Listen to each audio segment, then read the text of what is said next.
আজকে বিভিন্ন জায়গায় হামলা শুরু হয়েছে, মাথা গরম হয়ে গিয়েছে। মাঘ মাস, আরে ভাই এখন মাথা গরম হলে চৈত্র মাসে কি করবেন? একটু ঠান্ডা রাখেন না। এখন তো আরামদায়ক বাতাস আছে, আবহাওয়া আছে, এই সময় গরম করিয়েন না মাথা। পায়ে পাড়া দিয়ে মুখের উপর ঠুটের উপর ঘুষি মারবেন আর বলবো যে এবার কানটাও ছিঁড়ে নেড়ি, কাজ হবে না। বরঞ্চ সমান ওজনের হিসাব নিকাশ আপনাদের দিকে ফিরিয়ে দেওয়া। আমরা কারো পায়ে পাড়া দিয়ে ঝগড়া বাঁধাতে চাই না, কিন্তু কেউ ঝগড়া বাঁধাতে আসলে ছেড়েও দেওয়া হবে না। আমরা কি চাই সেই দুঃশাসনের যুগ আবার ফিরে আসুক, সেই ফেসিবাদ আবার ফিরে আসুক?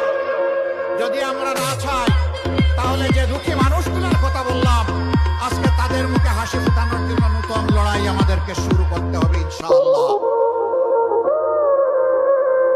এ লড়াই কোনো দল, কোনো গোষ্ঠী, কোনো পরিবারের মুক্তির লড়াই নয়।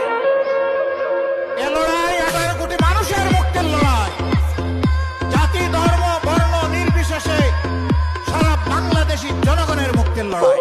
আজ তাহলে দেশবাসীর কাছে পরিষ্কার হয়ে গেল এই দেশের মানুষ, মাটি এবং সম্পদ, ইজ্জত কার কাছে নিরাপদ।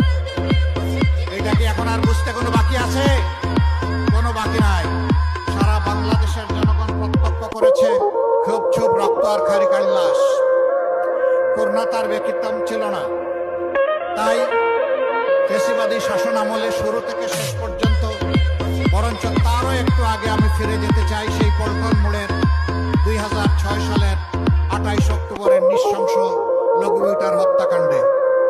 এখান থেকে শুরু করে 24-এর 5ই আগস্ট পর্যন্ত যাদের আত্মাহুতি, যাদের আত্মত্যাগের বিনিময়ে আজ আমরা বাংলাদেশ পেয়েছি, আমি সেই সমস্ত শহীদানের প্রতি গভীর শ্রদ্ধা নিবেদন করছি।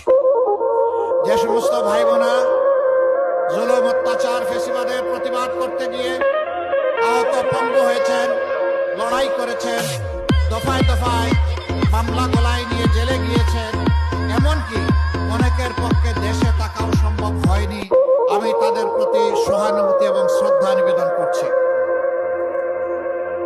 সম্মানিত ভাই বোনেরা, খুলনাকে একসময় বলা হতো শিল্পের রাজধানী।